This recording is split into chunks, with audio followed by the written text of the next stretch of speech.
अनि बालुवा र यो गिटीको कणहरू त्यसलाई चाहिँ खिचेर बनाइने एक खालको सिस्टम हो ड्याम रड टेक्नोलोजी भन्छ। यो चाहिँ हाम्रो पुरानो माटोको घरहरू जस्तो गर्मीमा माटोको घर शीतल हुन्छ नि त्यस्तै गर्मीमा शीतल जाडोमा चाहिँ न्यानो हुने यसको प्रपर्टी छ। त्यो सँगसँगै माथि चाहिँ बाँसको प्रयोग गरिएको छ। सकेसम्म चाहिँ स्थानीय रूपमा पाइने चिजबिजहरू प्रयोग गरेर पनि हामीले एकदमै राम्रो प्रविधिहरूबाट बिल्डिङ्सहरू बनाउन सकिँदैछ भन्ने हो। बाँसकै माटोको आयु माथिको त मोर देन 50 इयर्स छ, बाँसको पनि मोर देन 50 इयर्स त्यसको आयु हुँदो रहेछ भन्ने छ। त्यसलाई एक खालको ट्रिटमेन्ट चाहिँ गरिएको हुन्छ। सो हामी अहिले क्विकली सर हेरेर छिट्टै झरिहाल्छौँ। ओके ओके ल ल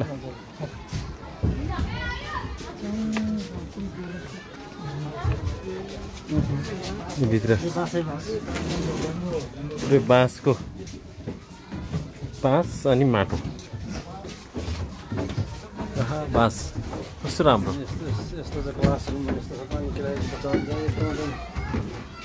किन्न हरसी अनि पानी पर्दा चिन्ने चाहिँ क्लासरुम हुन्छ अनि ए आहा क्लासरुम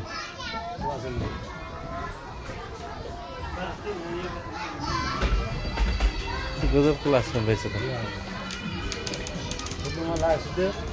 सुत्यो पढ्ने ठाउँ बाँसकै सबै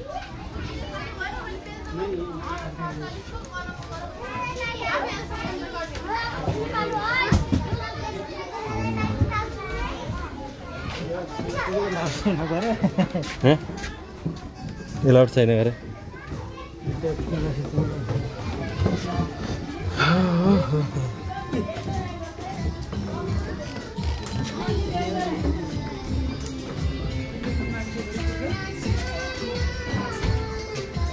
नमस्ते यो इसी स्टाफको बच्चाहरू 3 महिनादेखि 2 वर्षसम्म चाहिँ यहाँ बस्नुहुन्छ। सुन्दा राम्रो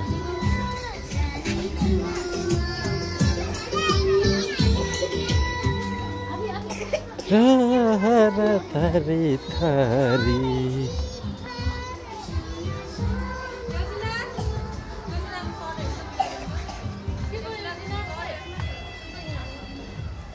ल टिम निस्क्यो बाहिर अब